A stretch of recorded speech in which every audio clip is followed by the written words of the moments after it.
Buenos días, buenas tardes, buenas noches, lo que sea. En todo caso, muy bienvenidos, bienvenidas a todos y todas a esta presentación introductoria, esta presentación virtual. Esta presentación introductoria forma parte de un curso virtual organizado por la Universidad del Cauca y el Instituto Colombo Alemán para la Paz, el Instituto CAPAZ.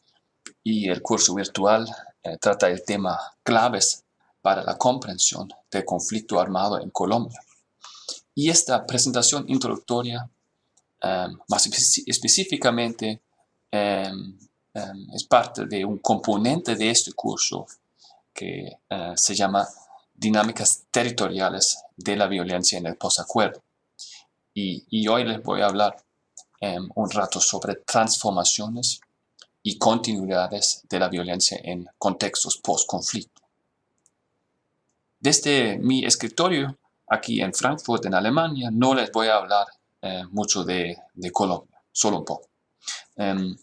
Obviamente el curso en general y también este componente tiene que ver con el caso colombiano y vamos a profundizar las dinámicas en Colombia en el encuentro sincrónico.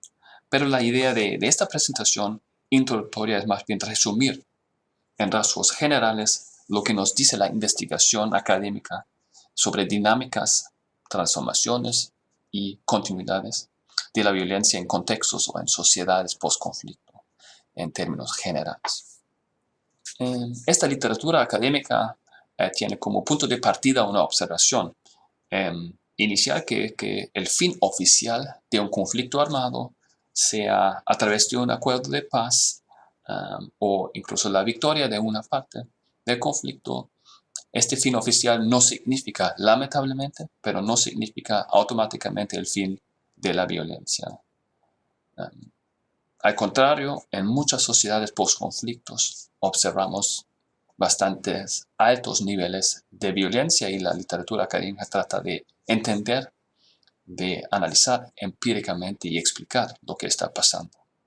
En esta transición de un conflicto armado hacia una situación post-conflicto y finalmente una situación de paz. Y lo que quiero hacer en esta presentación es tratar de presentar, digamos, los rasgos generales de esta literatura, sistematizándola en 5 hipótesis, ¿no? O 5 observaciones, argumentos que tratan de explicar y entender esas dinámicas de violencia. Y tienen ideas bastante diferentes a veces, ¿no? De qué se trata esta violencia, ¿no? Si hablamos de una transformación de la violencia, de conflicto armado, a otro tipo de violencia en el postconflicto, o si, la segunda hipótesis, más bien observamos una continuidad, al menos parcial, de este mismo conflicto armado. Una tercera hipótesis más bien destaca que lo que observamos en términos de violencia en postconflictos refleja las consecuencias del mismo conflicto armado y incluso si termina el conflicto armado, esas consecuencias pueden ser duraderas. Bueno, tienen efectos duraderos, ¿no? En sociedades. La cuarta hipótesis y la quinta también ahora más bien ponen énfasis en la misma transición a la paz, en los mismos procesos de paz.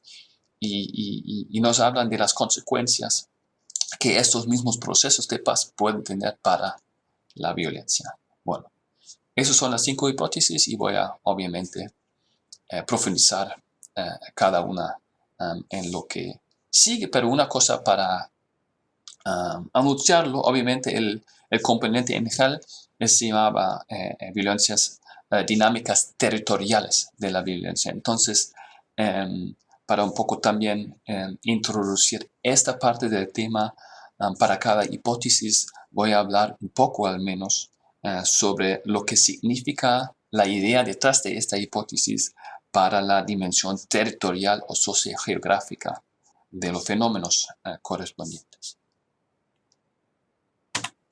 Bueno, antes de empezar con las hipótesis, esas son algunas referencias claves que pueden servir como también material introductorio a ese tema, ¿no? Algunas de las referencias que he utilizado también yo para preparar esta charla, ¿no? Y algunas de esas que también son parte de las lecturas de sugerencia del curso, también son de libre acceso, ¿no?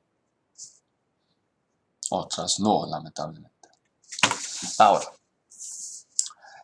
empezamos con la primera hipótesis que destaca la transformación de la violencia, es decir, algo está cambiando y este cambio es importante, pero este cambio no significa paz solo, sino también violencia. Y eso es tal vez una de las hipótesis más importantes en esta literatura, ¿no? Que básicamente dice que la transición del conflicto armado a una situación de postconflicto da lugar a una transformación de la violencia, ¿no? Es decir, sí termina el conflicto armado, pero no se termina la violencia, pero la violencia tiene otras características, ¿no? Básicamente la idea es de una transición de lo que es una violencia más de tipo organizada, de tipo organizado y político, hacia una violencia más bien de tipo criminal e interpersonal, ¿no? Y eso básicamente tiene que ver con dos dimensiones de transformación, ¿no? Uno, la idea es que observamos una transformación de los propios autores de la violencia, ¿no? La desmovilización de grupos armados significa que termina este tipo de violencia político organizado, ¿no? Ejercido por esos grupos, pero produce un vacío de poder y este vacío de poder puede atraer a nuevos actores criminales o incluso a actores criminales ya existentes, ¿no? Pero que pueden crecer ahora en estos vacíos de poder, ¿no? La idea es que grupos armados en contextos de conflicto armado logran controlar ciertos espacios y si se da un proceso de desmovilización y el Estado no entra directamente en estos vacíos de poder, eso puede dar lugar a este tipo de dinámicas. Porque al mismo tiempo, la desmovilización de grupos armados también produce excombatientes, ¿no? Individuos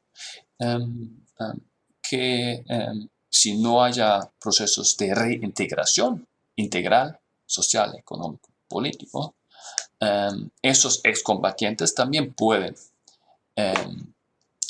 ser atraídos por estas oportunidades en estos vacíos de poder y con estas estructuras dinámicas criminales, ¿no? Que se dan en estos contextos. Bueno, eso es la idea.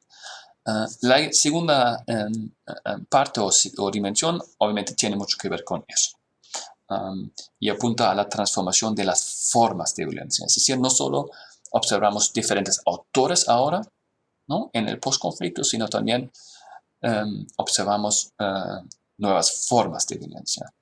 Y eso es una cita de Sabine Kortenbach y Angelica Redbeck que resume muy bien esta idea, ¿no?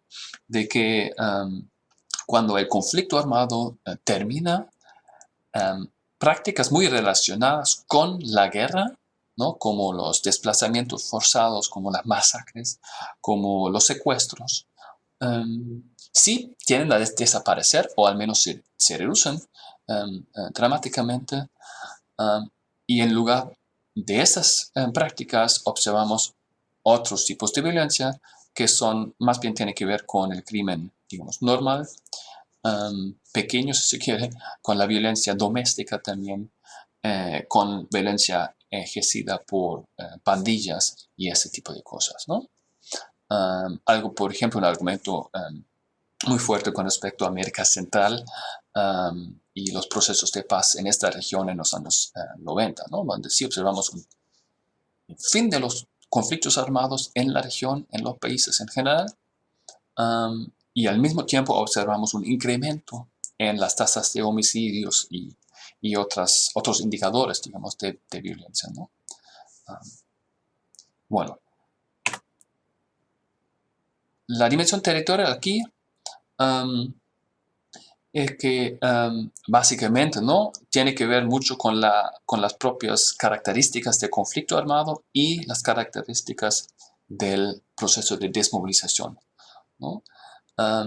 Porque en general esta transformación puede significar más bien unas continuidades en la afectación territorial, ¿no? Esos vacíos de poder obviamente aparecen precisamente en los espacios donde antes había control por parte de actores armados, es decir, una continuidad en la afectación sociogeográfica, pero también puede haber cambios, ¿no? Por ejemplo, si procesos de desmovilización tienen como resultados que combatientes, ahora excombatientes,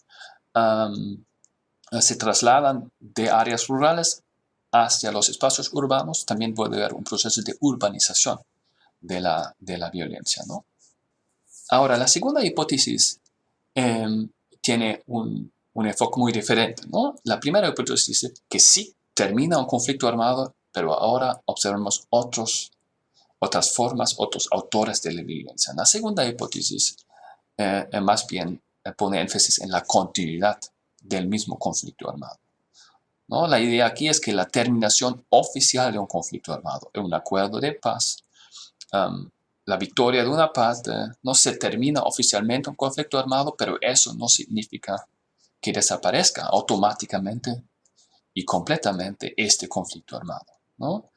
Y eso tiene que ver con una serie de cosas que obviamente conocemos también muy bien del caso colombiano actual y también de casos colombianos más históricos, ¿no? Pero también de otros países. Uno tiene que ver con el fenómeno de las disidencias, ¿no? Incluso si haya un proceso de desmovilización en general exitoso, siempre, ¿no?, o casi siempre hay grupos armados no estatales que se niegan o evaden la desmovilización, ¿no? Segmentos, partes de lo que hayan sido los grupos armados no estatales antes, ¿no? También puede haber el fenómeno de la vuelta a las armas, ¿no? Que grupos que sí se desmovilizaron o individuos que sí se desmovilizaron vuelvan a la lucha armada, bueno, por las causas que puede tener, ¿no? Por problemas del proceso de paz o por otras dinámicas que vamos a discutir. El tercer punto aquí es importante para el caso colombiano, no tanto para todos los otros casos de postconflictos, pero sí en contextos donde hay más que un conflicto armado, es decir, que hay más diferentes grupos armados. Un acuerdo de paz con un grupo obviamente no significa que también haya un fin de conflicto armado con todos los grupos, ¿no? Y en el caso colombiano eso es obvio, ¿no?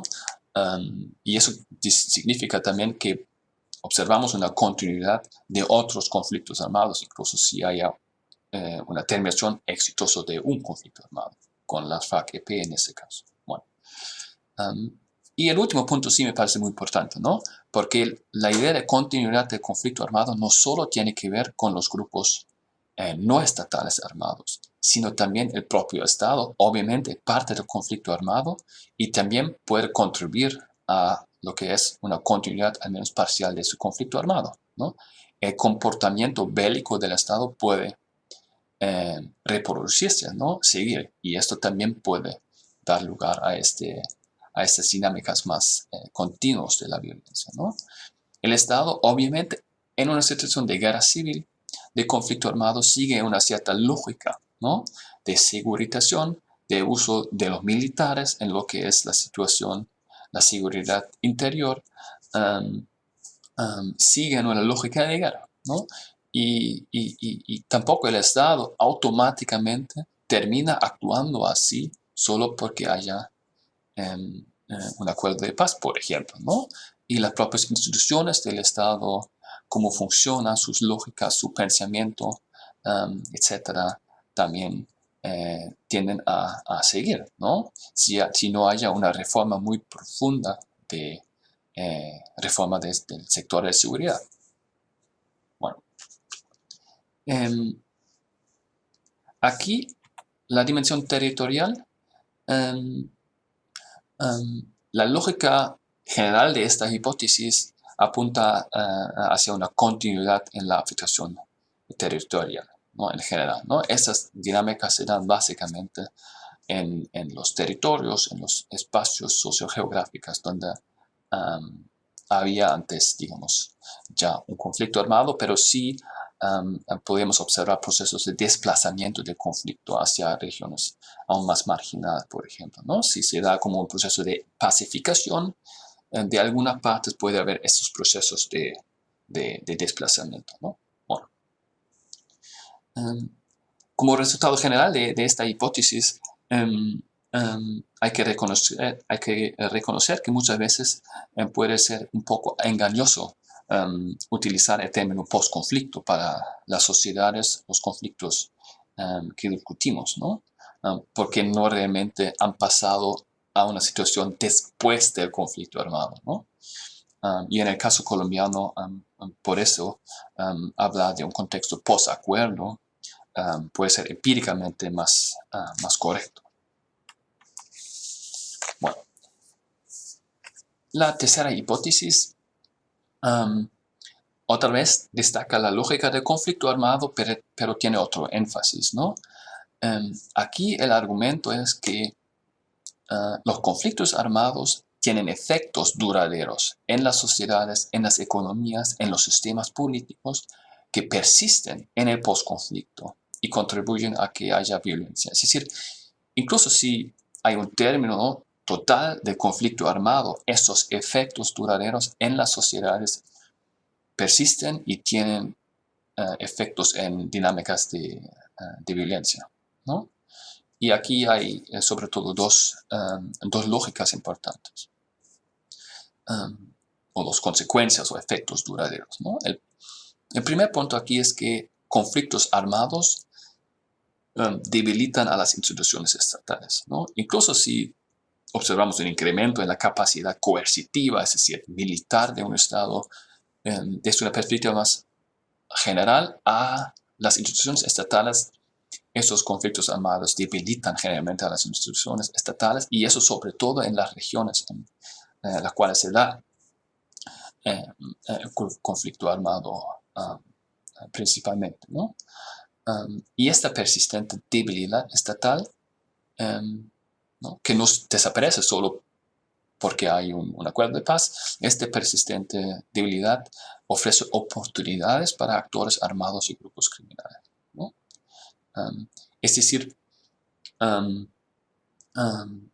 debilitamiento de las instituciones estatales nos ayuda a entender algo que dijo la primera hipótesis, ¿no? El vacío de poder, ¿no?, que mencioné no es solo el resultado de esta transformación de la violencia, no solo el resultado de la desmovilización de actores armados no estatales, sino también refleja la debilidad del Estado, de las instituciones estatales, de llenar estos vacíos de poder, ¿no? De entrar a estos espacios y entrar no solo con capacidad militar, con fuerzas armadas o algo así, sino entrar como Estado de derecho social, con instituciones públicas, infraestructura pública, etc., ¿no? Y muy frecuentemente estados que salen de un conflicto armado no tienen esa capacidad, sobre todo no en esas regiones donde, bueno, había este conflicto armado. Bueno, la segunda consecuencia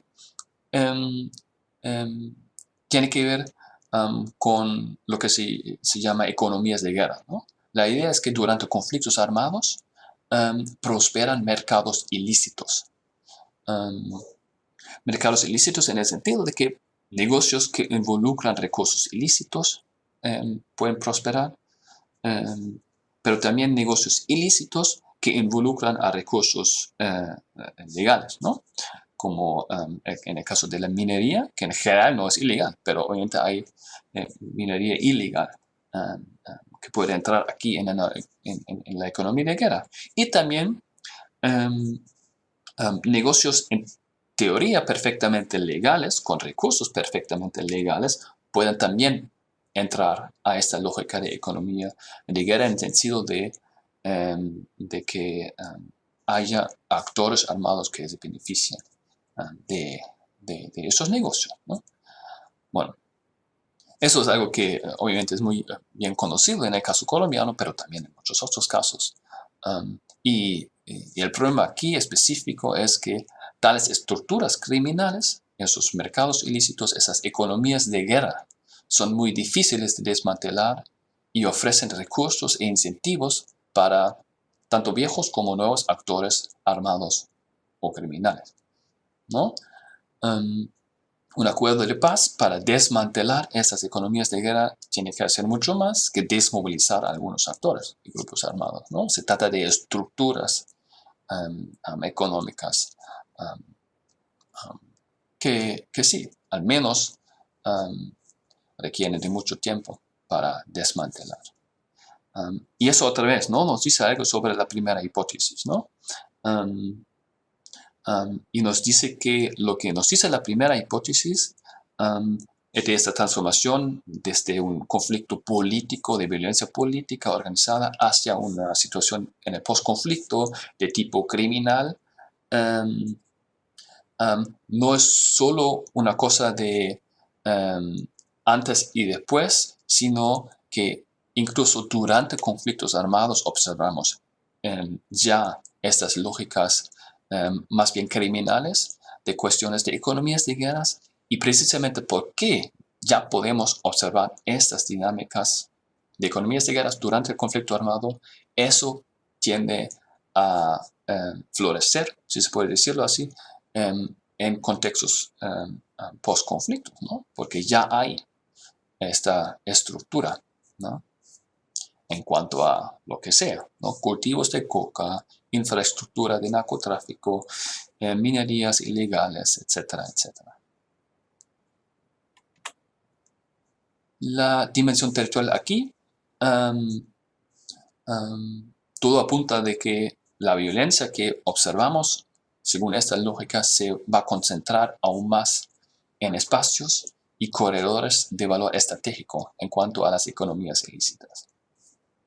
Pasamos a la cuarta hipótesis, y como ya dije, en la hipótesis 4 y 5 ahora tienen un énfasis un poco diferente.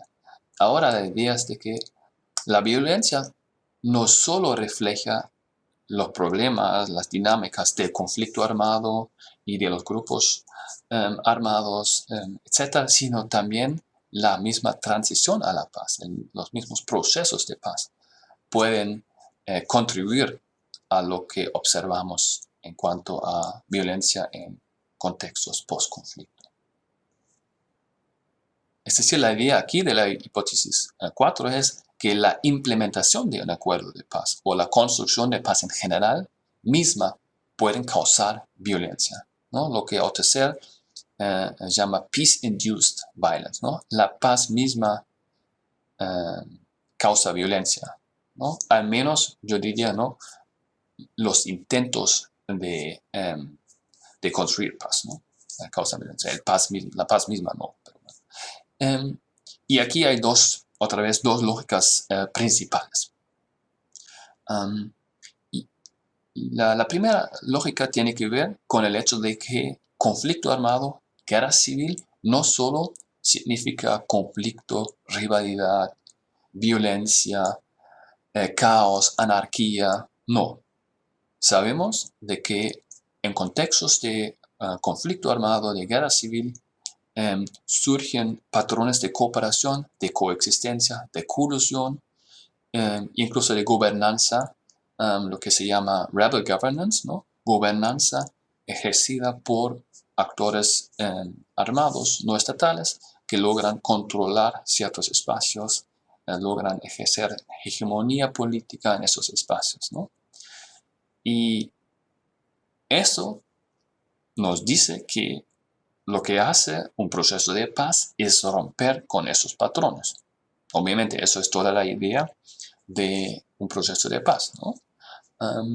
Pero esta ruptura de patrones de cooperación, de coexistencia, de gobernanza, establecidos durante el conflicto, puede traer violencia, ¿no?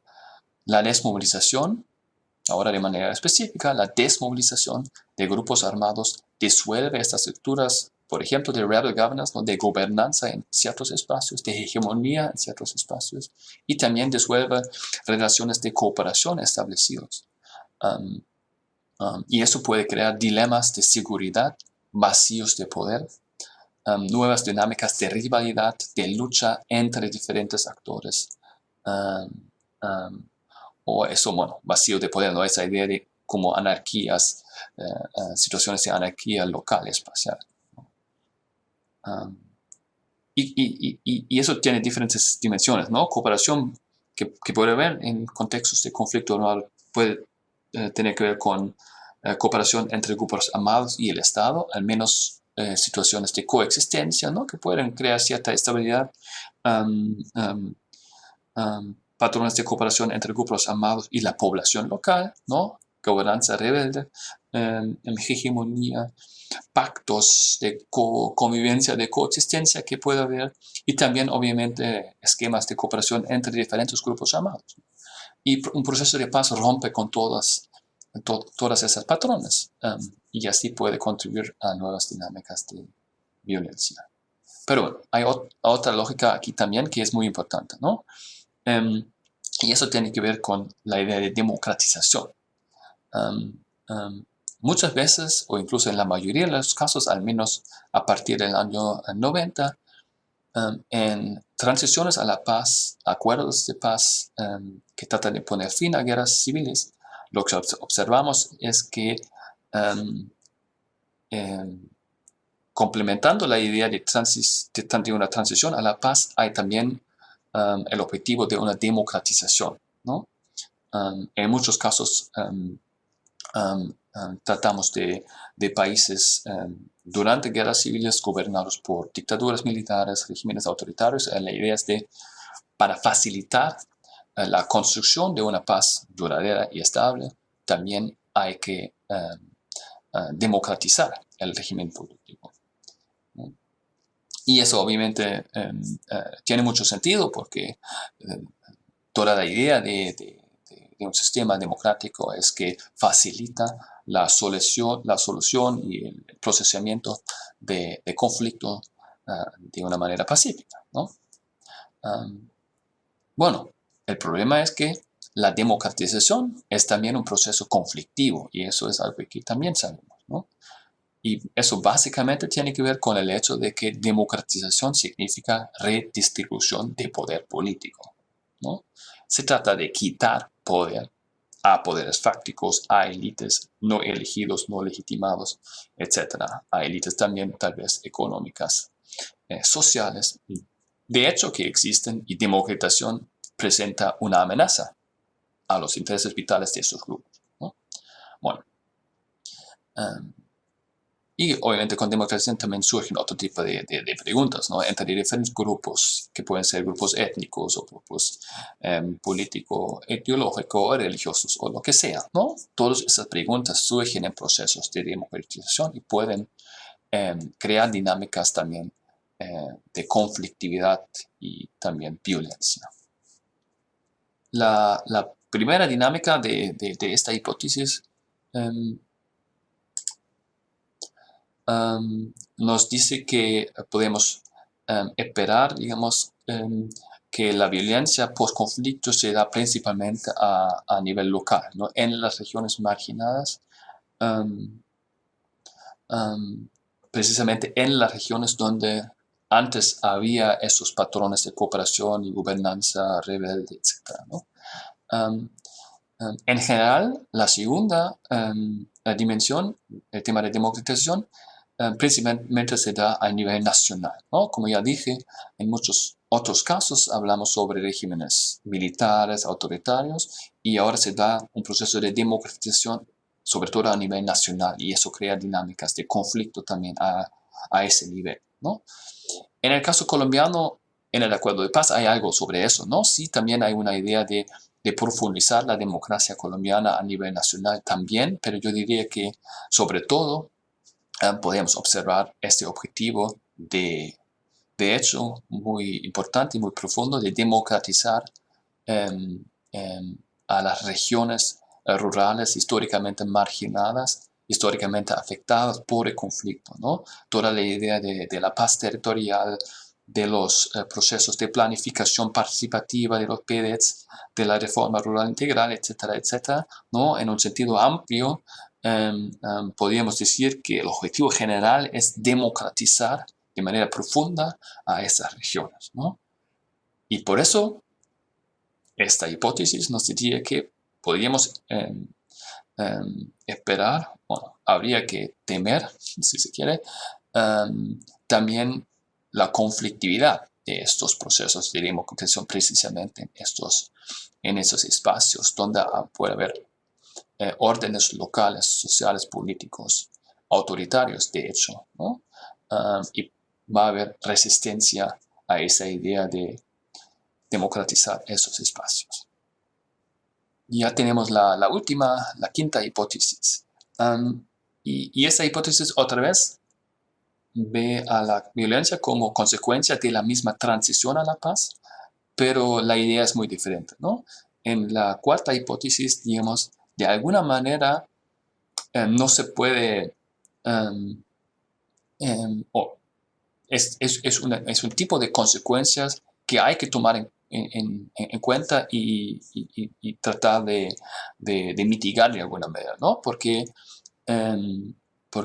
es como una consecuencia necesaria, si se quiere, ¿no? Hay que romper con ciertas estructuras lógicas, ciertos tipos de órdenes sociales, de cooperación, de gobernanza, que emergieron durante el conflicto armado y hay que romper con eso para construir paz, ¿no? La quinta hipótesis más bien nos dice que la violencia es no tanto el resultado necesario del proceso de paz, de un proceso de paz, sino el resultado más coyuntural, ¿no? De limitaciones de los propios procesos de paz. ¿No? No es el proceso de paz como tal, sino las limitaciones de estos procesos de paz que nos pueden explicar la violencia, ¿no? Y eso puede tener que ver con procesos de implementación insuficientes de un acuerdo de paz, o pueden también reflejar limitaciones del propio acuerdo. En cuanto a dar respuestas a las causas subyacentes de la violencia, ¿no? Los llamados root causes, ¿no?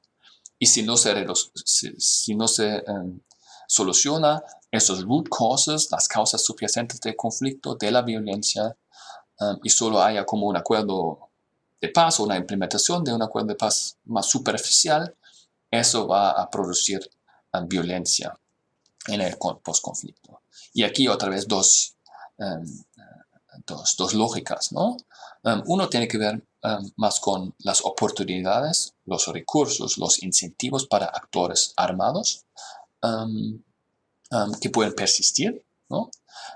Si, por ejemplo, la explotación de recursos naturales en áreas sin control estatal efectivo haya sido, digamos, una causa importante de un conflicto armado, y si en el postconflicto persisten, digamos, estos recursos naturales con acceso potencial para actores armados no estatales,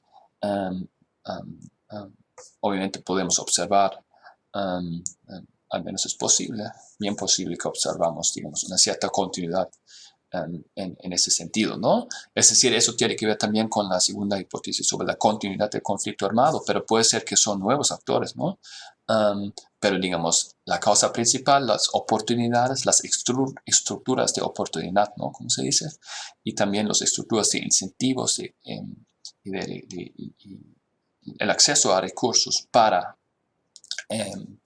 movilizarse como actores armados siguen, y por eso van a seguir algunos actores, ¿no?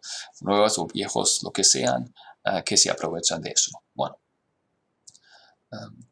la segunda lógica más bien tiene que ver con lo que se llama en esta literatura los grievances, ¿no?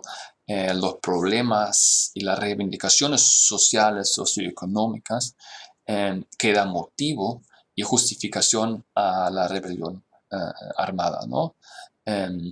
Las desigualdades muchos ámbitos, muchas áreas, la falta de acceso a tierra, la pobreza, desigualdad de ingresos, falta de acceso a servicios básicos, lo que sea, ¿no? Grievances son importantes, ese tipo de problemas y reivindicaciones sociales son importantes, obviamente, para, como causas de un conflicto armado, ¿no? Como en el caso colombiano, obviamente todo el tema de acceso a la tierra, la distribución de la tierra, históricamente ha sido una causa muy importante de todo lo que podemos observar en las décadas de conflicto armado. Y si no se soluciona estas causas, digamos, estructurales de conflicto, la idea aquí sería que vamos a observar actores, nuevos, viejos, da igual en ese sentido, ¿no? Porque siguen las causas, ¿no? Sigue la motivación y sigue la posibilidad también de justificar la rebelión armada en ese tipo de contextos.